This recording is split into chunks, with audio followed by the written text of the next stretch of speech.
Good afternoon, everyone. I'd like to call to order the Villages of Pasadena meeting, virtual meeting, May 27, 2020. I would like to remind everyone to silence all your cell phones, so forth, and try and get through this without messing up too bad. At this time, let's all stand and for a moment of silence.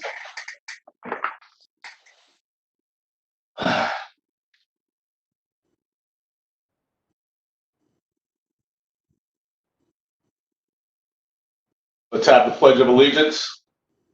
I pledge allegiance to the flag, to the flag of America, to the republic for which it stands, one nation, God. liberty, justice for all. Madam Clerk, can you please call the roll? Mr. Emmett Evans, Present. Mr. Andrew Getz, Here. Mr. Pickens Price, Mr. Dale Maggard, Here.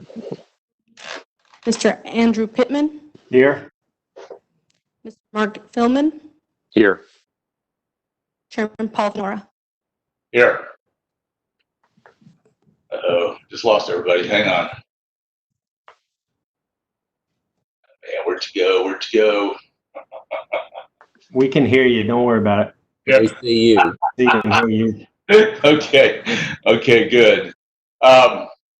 So at this time, do we want to do a swearing in for those who are in attendance?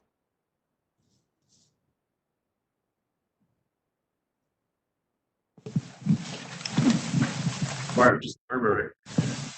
Mr. Chair, you only have one person that's ready to speak, and that's Ms. Wilhite. If you want to swear her in, you probably could just do that when she speaks. Okay, that's fine. I didn't know. I can't tell who all's here, so that's fine. Okay. So some of the a little bit of housekeeping. I presume we have a proof of publication for what we're about ready to speak on. Is that correct?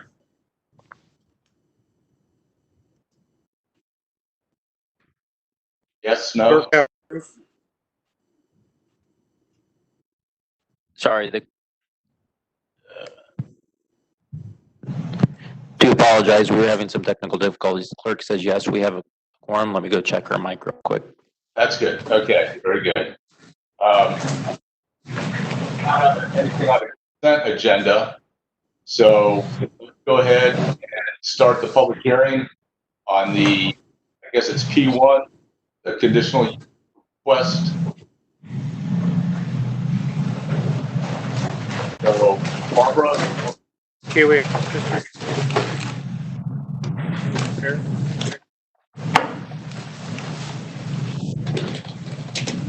Christina, you're muted.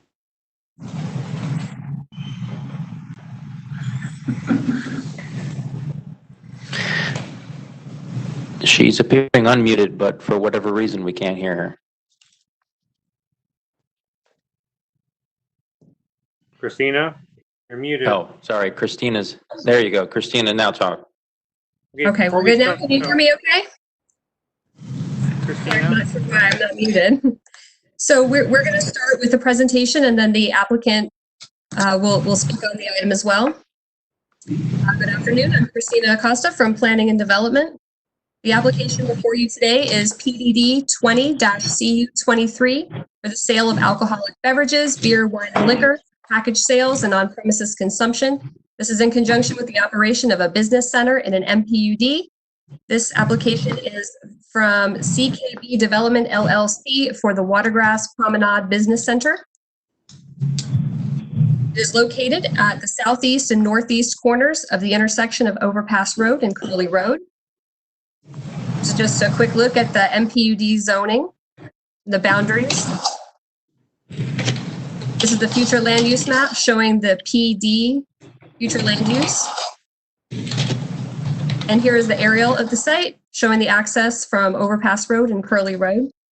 The applicant is proposing the sale of alcoholic beverages, beer, wine, and liquor for package sales and on-premises consumption throughout the center. The surrounding area is a mix of residential and commercial uses. LDC 526.3A.1 provides that no singular consumption of alcoholic beverages may occur or be conducted within 1,000 feet of any school, church, or place of worship. It was discovered when we did our public noticing that the site is in fact located within 1,000 feet of a charter school that is under construction and also a preschool. We are proposing the consumption of alcohol only be prohibited within 1,000 feet of the school. Package sales may still be permitted by administrative approval. And the applicant has proposed a condition to address the issue, which I have here. Barbara, did you want to have the opportunity to speak on this now? Sure, I can jump in, whatever the pleasure of the committee. Hi, this is Barbara Wilhite. Do you want to swear me in? Yes, and also the item was published in the Tampa Bay Times on May 17, 2020. Do you swear that the statement you're about to give is the truth, so help you God? I do. Thank you. Hi, this is Barbara Wilhite, 6327 Grand Boulevard, Newport Richey, Florida, 34652. I'm happy to be here with all of you today. I appreciate everybody's efforts to put together this virtual meeting for this one item. So thank you for that. It's been a good test in any event, I'm sure. Promenade Town Center, you remember a couple years back, we came to this committee. Overall, the Watergrass project itself started in 2004. It was approved. It preceded everything else around it. It preceded VOPH. It was approved in 2004 as a mixed-use project that included the residential component, 1,999 single-family homes, and a town center component. So since 2004, the properties that we're speaking of today have been approved as a town center. A couple of years ago, we came to you all and to the board and reimagined the property because our town center partners had decided to go off and do Connected City. Town center was an overall larger thing at that time. And so we re-envisioned what was now called Promenade Business Center. In connection with Promenade Business Center, we've came forward with this blanket alcohol conditional use to go over the whole entire Promenade Business Center to allow users not have to come in one by one, because it's very difficult to time when you have somebody you're selling to or you have a tenant moving in, they have to come through this process. What we want to do is give folks certainty up front that the approval is in place. This has been done many times. It's not unique in Pasco County. For just what happens to be that this is actually, my understanding is, on Epperson's project, they have a similar approval. So the schools that wrote to you all, the attorney on behalf of the schools yesterday wrote to you all, actually are sitting in a project that they're allowed to have a bar next to their school project, their school sites. That being said, we've already got a lot of planning done for Promenade Business Center. We don't anticipate having any retail or restaurant uses within the 1,000 feet of those schools. So we've agreed to add a condition, although it is ironic that we preceded their use. They're in a project where they've bought into a project where next door can be a bar, but we've drawn an objection from them. Regardless of that, I think we have a solution with this proposed condition, and we'd appreciate your support. And my client is on WebEx. If for some reason you have any questions for him, Craig Weber. I don't think he's been brought to the panelist level, but he is hanging out here on WebEx somewhere. Okay. Chair? Yeah. So from the committee, do we have any questions from the committee? This is Andy. I have a question. Why are they going about this now? I've done a lot of these wet zone surveys in Hillsborough County, but why are they doing a blanket over the entire site now and not per parcel as they do in most circumstances, saying if there's a bar, then they just basically circle that bar and go around it rather than do a blanket over the entire parcel? What's the purpose of doing the entire parcel? Mr. Getz, what happens in that scenario, we've seen it play out many, many times, is that to get through this process takes months. And a lot of times when they have to go on a temporary approval to serve alcohol while they go through the process. And we found with working with Denise Hernandez, the zoning administrator, that doing it in this manner provided a better process. I did one for the Grove at Wesley Chapel. We did one for Chapel Crossing, or it's pending right now. It's already gone to Planning Commission. Our neighbors, Epperson, did one. Some people do it in connection with their MPUD, not a separate process like we're following here. They just get it approved as part of their MPUD zoning.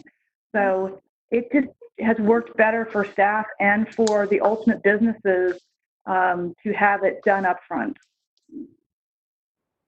And say something, if this is still Andy, and say something never comes in here that is going to sell alcoholic beverages or anything. Is this got a term limit to it? Does it disappear, or does it run with the property? It runs the property.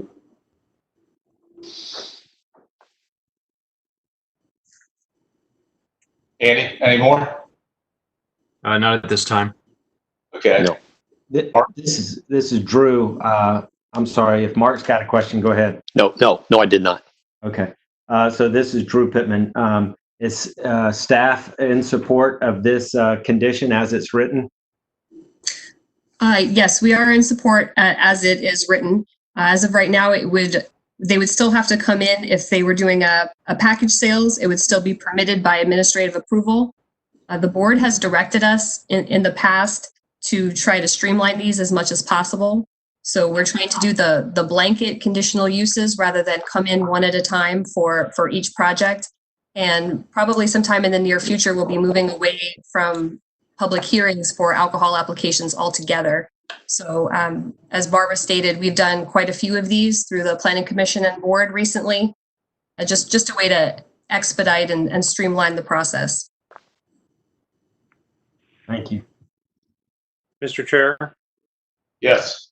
this is David Goldstein. I just have to confirm that there was nobody that called in for this item for public comment or emailed comments.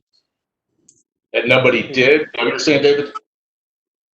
So our process requires that if anybody pre-registered to call in with comments to take their comments, or if emailed comments, we have to have comments read. I'm asking staff, did anybody do that?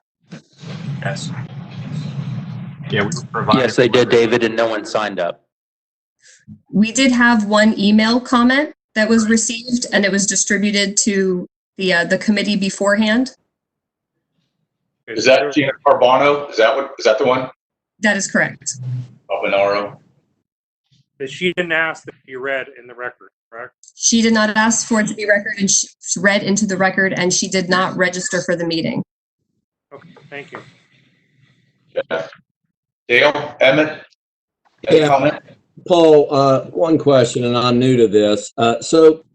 Are these establishments limited to, for lack of better terminology, let's say that Space Odyssey 2001 decides they want to come here and put in a bar, quote unquote, establishment. Is there guidelines in place that would not allow that to happen? So the entitlements for the MPUD are already in place. This is just for the alcohol approvals of the already approved uses. So no, they couldn't put a Strip club. we'll say an adult establishment into the center. All right, thank you very much. You're welcome. Emmett? I don't have any questions except that I thought I received email or were sent out email from a charter school that objected to the, I just want to make sure we're procedurally following everything. Am I the only one that received that? We received a letter from a charter school, but it was letting us know that they were within the 1,000 feet. And we've addressed the issue by not allowing consumption of alcohol within that 1,000 feet perimeter. It would only be package sales. All right. Christine, did the charter school ask that their letter be read into the record or not? They did not ask that their letter be read into the record. Okay, thank you. I think we're fine procedurally then. So Christine, or Barbara, either one of y'all can answer this. Because this is a blanket request, and I kind of have a problem with a blanket request, especially since I just found out it's in perpetuity. What establishments are actually available in this MPUD? C1 and C2 commercial uses, Okay. Can neighborhood you, commercial, general commercial uses, gas stations, restaurants, fast food. Now, fast food wouldn't have, well, maybe, I don't know. I Some of mean, these that would places have. alcohol. Okay, so we're talking basically your Beef O'Brady's, your Chili's, things of that nature, those kinds of restaurants, correct? That's correct. With Okay. outside the 1,000 feet, there could be a bar, but I don't think we're going to have any bars. But So it like, there could be restaurants, bars. okay, restaurants I'm fine with. You know, bars in the traditional sense of a bar. You know, something that you see, you know, down in Ybor or in, you know, Charleston or any other places.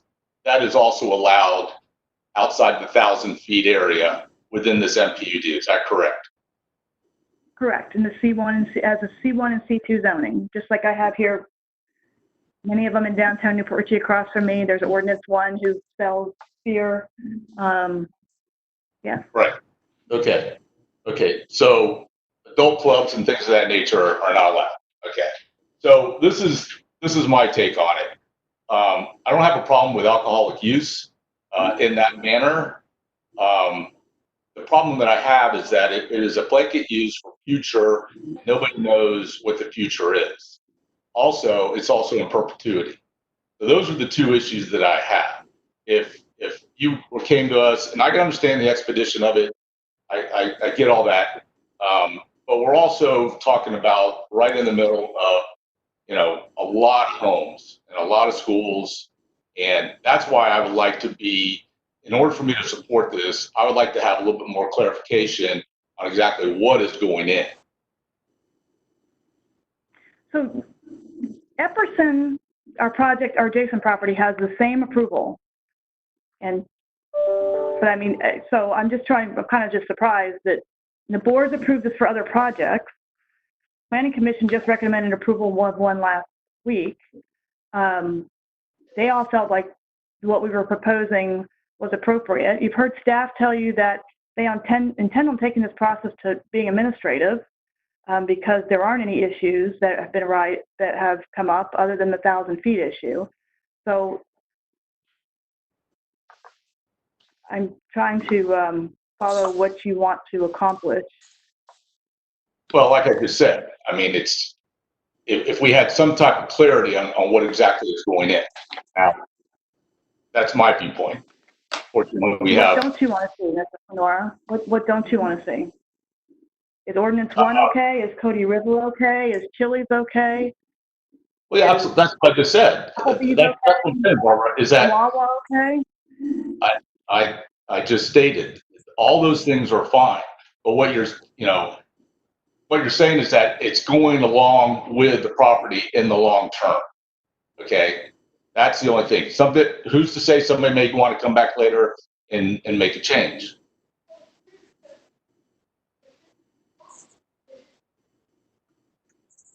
Am I losing everybody here? No, I'm still here. Oh, no. Okay. So that's, those are my concerns. I'd like to ask a question. Is there a way, and I share some of your concerns. I mean, I'm fine with moving forward with it. I have no problem with what establishment goes in there, as long as they meet the requirements. That's more of what the board does. What concerns me are the two main issues: is the perpetuity and the blanket aspects of it. And I understand what Barbara's saying as well, that it's easier to get in there. Obviously, it's a more marketable piece of property if it's already got the wet zone approval on it, that somebody can go in there and not have to go through the process of going through the county and getting it, taking forever to get it done, the approval. And it's a hard sell after that. So my question is, if there's some middle ground here, is there a way that we can limit the perpetuity to a certain time frame, number one, and in the process of filling in these spots, as they fill in, so say it's a storage center or something like that that doesn't require that. If a unit comes in They're already granted if we go ahead and just blanket the whole thing as it is. But say a Chili's comes in there, is there a way that the Chili's can come in there, have this already under their belt, the wet zone thing approved, where they can go and sell in the alcohol, but then carve it out while they're waiting and leave it out? That way they can, when the term of this expires, they're already in. So so it's streamlined. The perpetuity thing scares me a little bit, and the blanket thing scares me a little bit because it's open-ended. Well, it's not open-ended. It's not open-ended because it follows the zoning. You have a zoning code that restricts the uses that we can have. So the zoning code is what's dictating what's there or not and what type of uses can be there. So it's not open-ended. It's not like we don't know what C1 and C2 uses are. They're a defined set of permitted uses. So it has to follow those uses. Well, it's a matter of, I know the school it's basically first come, first serve. The school's, obviously broken ground already. Nobody's broken ground on this parcel yet with regards to that. So they're setting the footing now in that area. So now they've basically created a 1,000-foot buffer around their property. That's an interesting point, Andrew. Barbara, let me ask you this question. How do you address that? Let's say, another school wants to come in, yet with that 1,000-foot buffer, they're precluded from doing that, or they just have to accept the fact that they're within, 1,000 feet. How do we? Yeah, if they come after, they make that decision to come after.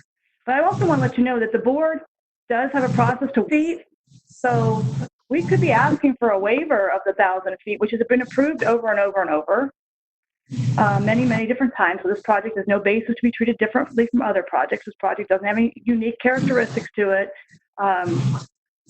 So we decided not to seek that waiver and to stay the 1,000 feet away as they've requested. So we've solved the problem and we've come up with something reasonable.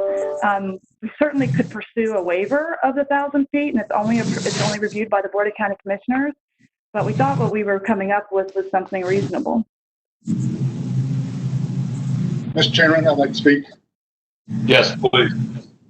Yeah, this is Emmett Evans. I understand the concerns of everybody, but this seems to be a little higher level. The county commission has already kind of set precedent and allow staff to do these things as far as allowing the time frame.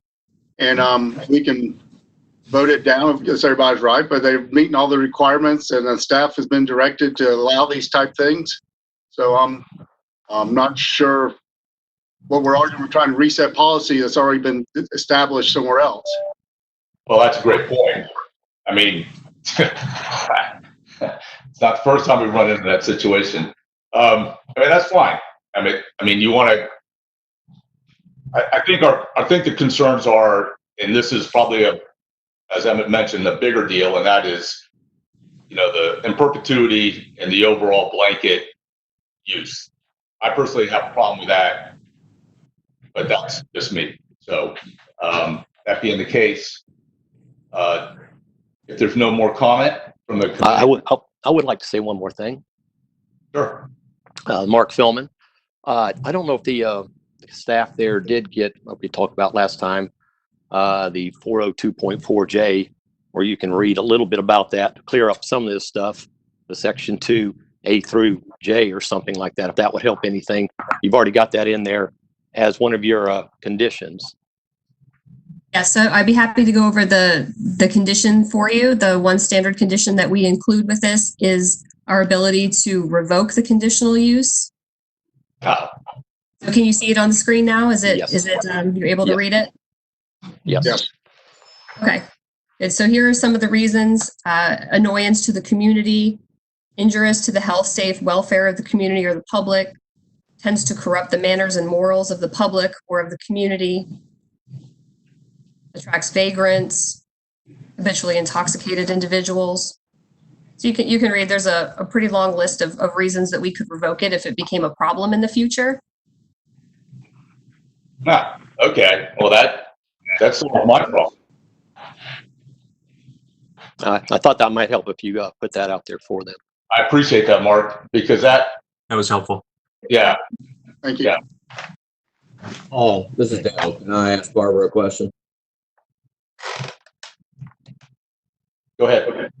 Barbara, if this gets approved today, is your intent to go to the BCC and ask for a waiver on the 1,000 feet? It is not.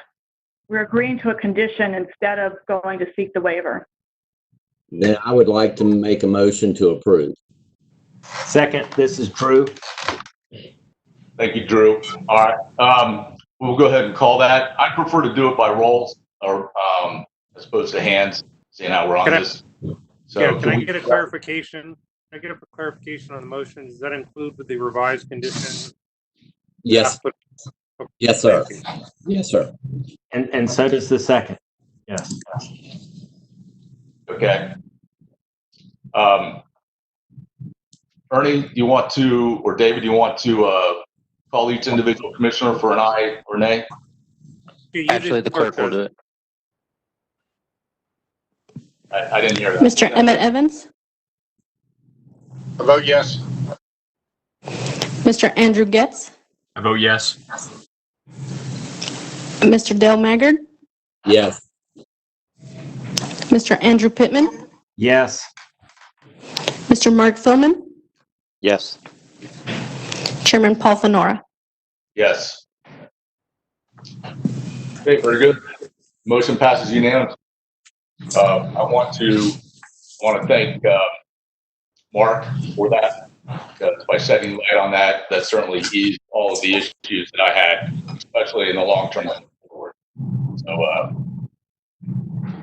So I believe that concludes everything that we have on the agenda. Is that correct?